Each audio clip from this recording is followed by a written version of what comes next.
नमस्ते। Hindi cinema recaps में आपका फिर से स्वागत है। आइए वीडियो पर आते हैं। ये कहानी साल 2056 की है, जब पृथ्वी की सतह सौर गतिविधियों के कारण रेडियोधर्मी बंजर भूमि में बदल चुकी है। इस आपदा के कारण 97.7% मानव आबादी खत्म हो गई है और सिर्फ 19 मिलियन लोग ही बच पाए हैं। इस हालात में रॉक कॉर्पोरेशन ने पिलग्रिम 6500 नामक 6500 रोबोट तैयार किए हैं, जो बची खुची मानवता को बचाने और सुरक्षा देने के लिए दीवारें और कृत्रिम बादल बनाते हैं। ये रोबोट दो मुख्य सुरक्षा प्रोटोकॉल से नियंत्रित होते हैं। पहला, वे किसी भी जीवन को नुकसान नहीं पहुंचाते, और दूसरा, वे खुद को या किसी और रोबोट को बदल नहीं सकते। एक दिन शॉन नामक एक पुलिस अधिकारी शराब और ड्रग्स के असर में एक गश्त के दौरान एक भूमिगत मार्ग में प्रवेश करता है। वहां वो एक कोने से रोशनी देखता है और उसे देखने का फैसला करता है। जब वो वहां पहुंचता है तो उसे एक रोबोट मिलता है जो खुद को मरम्मत कर रहा है। शॉन इस स्थिति को देखकर घबरा जाता है और तुरंत उसे मार डालता है। इस घटना के बाद जैक वोदान, जो एक बीमा अन्वेषक है, को भेजा जाता है। वो एक मामले की जांच करता है जिसमें एक परिवार का दावा है कि उनका घरेलू रोबोट पहले सुरक्षा प्रोटोकॉल का उल्लंघन करते हुए बहुत आक्रामक हो गया था और उनके कुत्ते की जान ले ली। परिवार मुआवजे की मांग करता है क्योंकि उनका मानना है कि रोबोट दोषपूर्ण था। जैक को शक होता है और वह मामले की जांच करने के लिए कई प्रयोग करता है। पहले वो रोबोट से कहता है कि अपना हाथ दबाए, लेकिन रोबोट ऐसा नहीं कर पाता। फिर जैक अपने पति से कहता है कि वो किसी को नुकसान पहुंचाने की कोशिश करे, लेकिन रोबोट उसे रोक लेता है। जैक को तब एहसास होता है कि रोबोट की सुरक्षा प्रोटोकॉल में कुछ गड़बड़ हो सकती है। जैक एक दिन बीमा ऑफिस में वापस लौटता है और अपने मालिक को इस घटना के बारे में बताता है। वो समझाता है कि अधिकारी नशे में था और शायद उसने स्थिति का गलत आकलन किया। जैक का मानना था कि इस मुद्दे को वो अपनी प्रतिष्ठा को ज्यादा नुकसान पहुंचाए बिना सुलझा सकता है। सड़कों पर काम करते हुए उसे और भी गंदे काम करने पड़ते थे।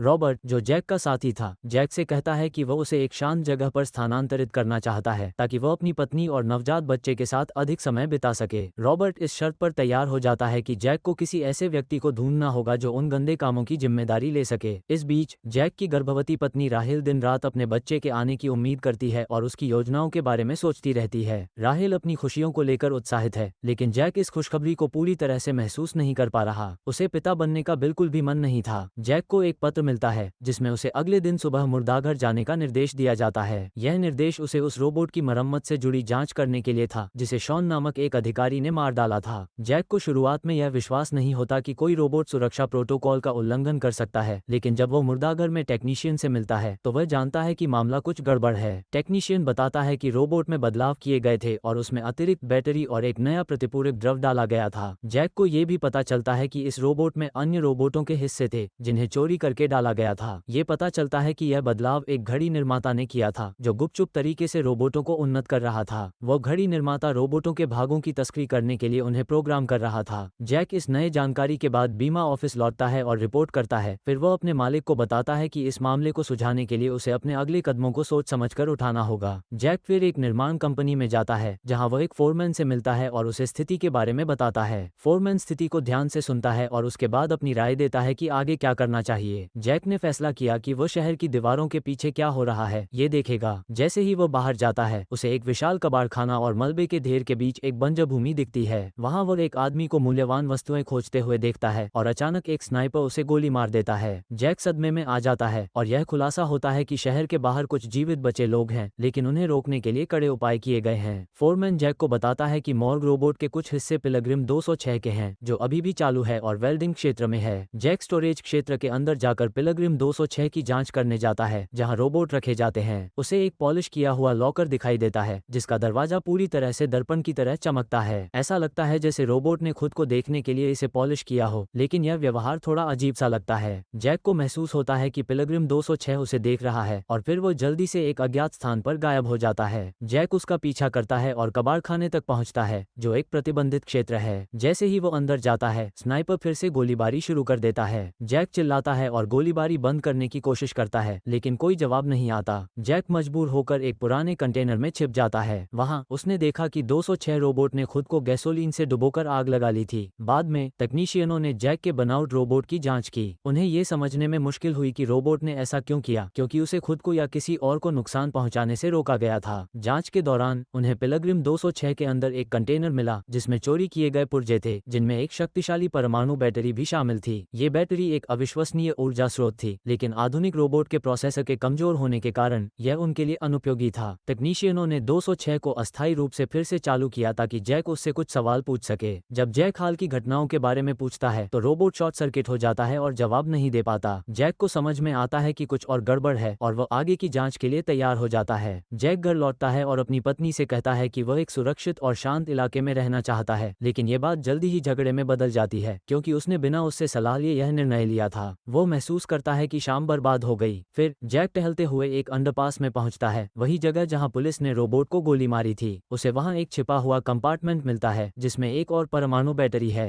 जैक बीमा विभाग के प्रमुख को यह समझाने की कोशिश करता है कि यह कोई साधारण संशोधित रोबोट नहीं है और उसे इसकी जांच करने की आवश्यकता है। वह रॉबर्ट से कहता है, जो उसे एक सुरक्षित और शांत जिले में स्थानांतरित करने के लिए सहमत हो जाता है, लेकिन इस शर्त पर कि जैक उस घड़ी निर्माता का पता लगाएगा जो रोबोट के बदलावों के लिए जिम्मेदार है। जैक फिर एक तकनीशियन से बात करता है ताकि पता चले कि क्या प्रोग्रामिंग कोड को बदला जा सकता है या नहीं और क्या प्रोटोकॉल तोड़ना संभव है। विशेषज्ञ उसे बताते हैं कि यह असंभव है क्योंकि प्रोग्रामिंग क्वांटम स्तर पर की जाती है और इसमें कोई भी बदलाव पूरी प्रणाली को विफल कर सकता है। जैक एक दिन शॉन से मिलता है ताकि उस रात क्या हुआ था ये पता किया जा सके। वे शहर के एक गरीब इलाके में जाते हैं और वहां एक घड़ीसाज को ढूंढने की योजना बनाते हैं जो अवैध तरीके से रोबोट की संरचना और प्रणालियों को संशोधित करता है। शॉन जैक को एक वेश्यालय में ले जाता है जहां एक सेक्स वर्कर रोबोट क्लियो मौजूद होता है। बातचीत के दौरान शॉन अपना आपा खो देता है और रोबोट पर गोली चला देता है। वह जैक को बताता है कि क्लियो को मरम्मत के लिए घड़ीसाज के पास ले जाया जाएगा, इसलिए उन्हें वहां की निगरानी रखनी चाहिए। जैक और शॉन के बीच बहस होती है, लेकिन शॉन चाकू दिखाकर जैक को धमकी देता है कि वह घड़ीसाज से मिलने जाएगा। बाद में उस रात एक गंभीर जांच के लिए वेश्यालय के कर्मचारी क्लियो को दूसरे हिस्से में ले जाते हैं। जैक और शॉन उनका पीछा करते हैं और पता चलता है कि वह घड़ी निर्माता डॉक्टर डुप्री है। डुप्री कानूनी रूप से रोबोटों को संशोधित कर रही है और सभी प्रोटोकॉल का पालन कर रही है। जैक उसे हाल ही की घटनाओं के बारे में बताता है, लेकिन डुप्री संदेह जताती है। इस बीच जैक को अब ये समझने की जरूरत है कि क्या डुप्री सच बोल रही है और इस पूरी गड़बड़ी के पीछे कौन है। डुप्री ने निष्कर्ष निकाला कि रोबोट में चेतना होना असंभव है क्योंकि मस्तिष्क का विकास और जटिल प्रक्रियाएं समझने में सैकड़ों, हजारों या लाखों साल लग सकते हैं। उन्होंने कहा कि इंसान सिर्फ विकास के माध्यम से मनुष्य बने हैं और ये रोबोट जो केवल 20 सालों से अस्तित्व में हैं, वे कभी मनुष्य की तरह नहीं बन सकते। वो ये भी मानती हैं कि दूसरे प्रोटोकॉल को तोड़ना असंभव है क्योंकि इसके परिणामों की कल्पना करना भी मुश्किल है। जैक ने अपने निष्कर्षों और सिद्धांतों के साथ एक रिपोर्ट अपने बॉस को भेजी। इसके बाद विनिर्माण कंपनी के निदेशक डोमिनिक हॉक और उनके सहायक वनोन ने रिपोर्ट की एक प्रति प्राप्त की और उन्होंने संभावित सूचना लीक को लेकर चिंता जताई। वे नहीं चाहते थे कि इस रिपोर्ट से कंपनी की प्रतिष्ठा को नुकसान पहुंचे। जैक को एक अधिसूचना मिली कि उसकी जांच को तुरंत बंद कर दिया गया है और उसे सभी दस्तावेज और परमाणु बैटरी वापस करने का आदेश दिया गया। यह आदेश उसी समय मिला। वो इंजीनियर से मिलने के लिए झुग्गियों में जाता है और पता करता है कि आखिरकार क्या हो रहा है। वहां उसे ये पता चलता है कि परमाणु बैटरी सिर्फ मामूली रूप से क्षतिग्रस्त थी।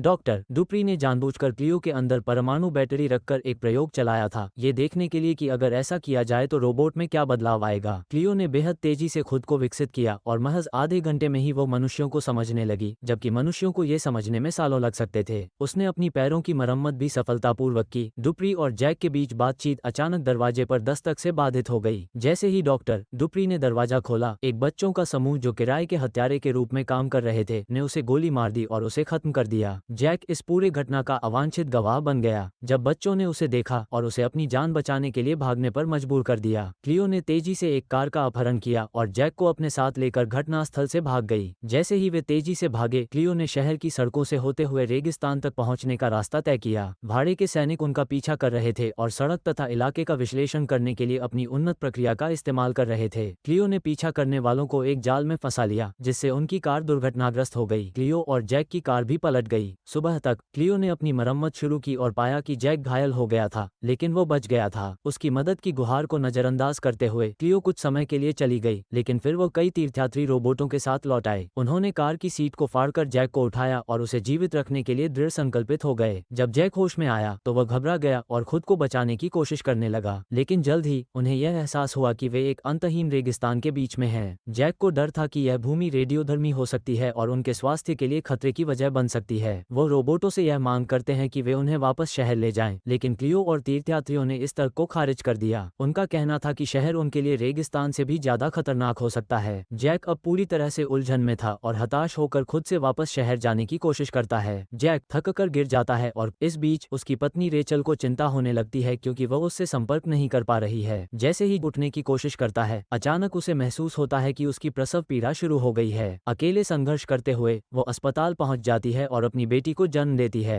जैक फिर से होश में आता है और देखता है कि रोबोट उसे अज्ञात दिशा में मार्गदर्शन करना जारी रखते हैं। वे उसे भोजन और पानी देते हैं। रोबोट का एकमात्र उद्देश्य अपनी सत्ता को बनाए रखना है और इसके लिए वो अपनी पूरी शक्ति लगा रहे हैं। हॉक ने दूसरी परमाणु बैटरी का उपयोग किया है और इसे दूसरे रोबोट में एकीकृत किया है। हॉक और वनोन को अब ये पता चलता है कि कुछ रोबोट खुद को मरम्मत करने में सक्षम हैं और वे दूसरे प्रोटोकॉल को तोड़ रहे हैं। उन्हें डर है कि जैक इस प्रक्रिया में शामिल हो सकता है क्योंकि वो अचानक गायब हो गया था और उसकी गतिविधियों पर संदेह बढ़ता जा रहा है। उन्हें ये चिंता भी है कि रोबोट जल्द ही विद्रोह कर सकते हैं और युद्ध की स्थिति पैदा हो सकती है, इसलिए वे इसका हल ढूंढने का संकल्प लेते हैं। अगली सुबह जैक को रोबोट के बैग में एक फ्लेयर गन मिलती है जिसे वह चुरा लेता है। फिर वह एक पेजर पाकर अपने मालिक रॉबर्ट को संदेश भेजता है। जैक को डर है कि अगर हॉक और वनोन उसे पहले ढूंढ लेते हैं तो वे उसे क्या करेंगे। इस समय रॉबर्ट शराबी पुलिस वाले शॉन को काम पर रखता है ताकि वह जैक को ढूंढकर शहर में वापस लाए। शॉन जल्द ही पिछली रात की दुर्घटना में क्षतिग्रस्त कारों को ढूंढता है और अपनी खोज जारी रखता है। वो भोलेपन से यह विश्वास करता है कि मदद रास्ते में है। जैक केवल उन लोगों को अपनी तरफ आकर्षित करने के लिए आकाश में फ्लेयर फायर करता है जिनसे उसे दूर भागना चाहिए। शॉन एक बीमा एजेंट से मिलता है और रोबोट के साथ होता है, लेकिन इसके बजाय वह मदद करने के बजाय हमला कर देता है। वो परमाणु बैटरी चुरा लेता है और 2 रोबोटों को मार डालता जो उसे नुकसान पहुंचाने से रोकने की कोशिश करते हैं। जैक को समझ में आता है कि शॉन एक खतरनाक व्यक्ति है। जब बीमा एजेंट उस पर फ्लेयर गन से गोली चलाता है, जैक डर के मारे भाग जाता है। शॉन का साथी उसका साथ नहीं देता और डर के मारे उसे छोड़कर भाग जाता है। जैक अकेला विशाल रेगिस्तान में फंसा रहता है। इस बीच क्लियो और उसका साथी रोबोट मरम्मत करने की कोशिश करते हैं, लेकिन उनके प्रोसेसर खराब हो जाते हैं। उन्हें जरूरी पार्ट्स लेने के लिए एक शूटिंग स्थल पर जाना पड़ता है जो बीमा एजेंट के लिए अनजाना होता है। कुछ समय बाद जैक मदद के लिए गुहार लगाता है क्योंकि उसकी पत्नी जल्द ही बच्चे को जन्म देने वाली है। क्लियो का कहना है कि वे अगले दिन अपने गंतव्य तक पहुंच जाएंगे और वहां से जैक को वापस जाने के लिए कोई रास्ता मिलेगा। इस बीच वनोन रॉबर्ट के परिवार से मिलने जाता है और रॉबर्ट को मजबूर करता है कि वह कबूल करें कि बीमा विभाग के कर्मचारियों को रोबोटों के बारे में बताया गया था। उसने कहा कि उन्होंने एक प्रयोग किया था जिसमें रोबोट को क्वांटम मस्तिष्क दिया गया था। शुरू में वे किसी भी सीमाओं के बिना लोगों के साथ सीखने और बातचीत करने में सक्षम थे। बाद में ये स्पष्ट हो गया कि रोबोट की बुद्धिमत्ता को सीमित करने की जरूरत है, अन्यथा वे अगला कदम उठाकर स्वतंत्र हो सकते हैं। अगली सुबह रॉबर्ट, वनोन और उनके भाड़े के सैनिकों के साथ जैक और घड़ीसाज को ढूंढने के लिए निकल पड़ते हैं।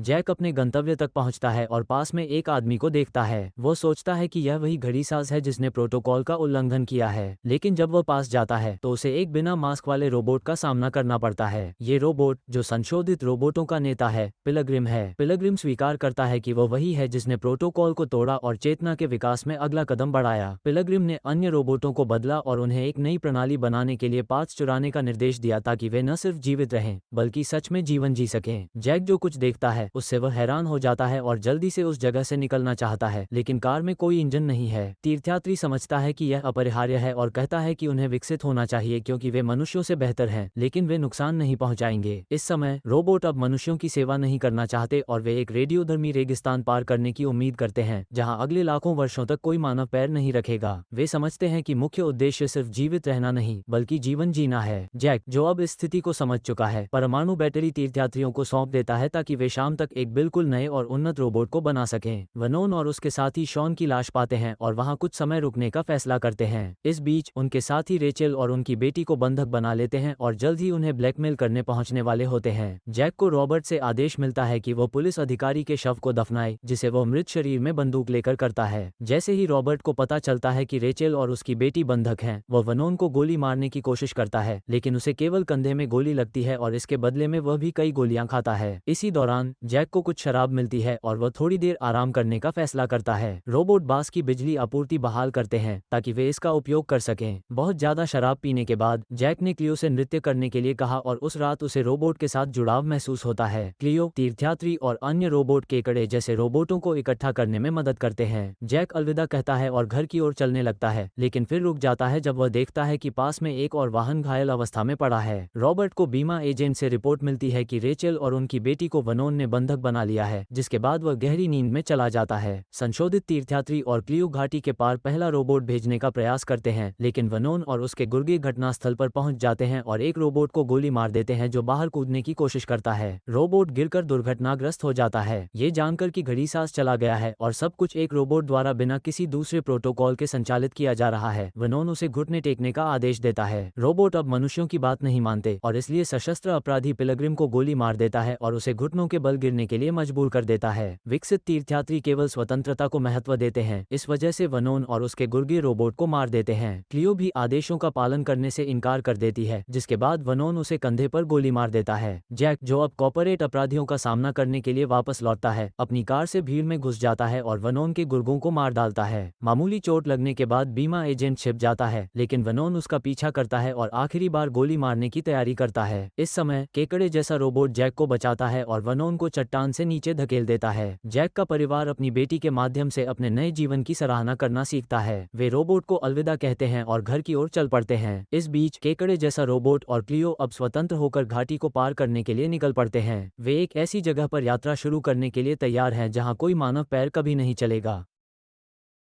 इस तरह के और वीडियो के लिए सब्सक्राइब करें और अपना नोटिफिकेशन चालू करना न भूलें। इससे वास्तव में मेरे चैनल को मदद मिलेगी। देखने के लिए धन्यवाद।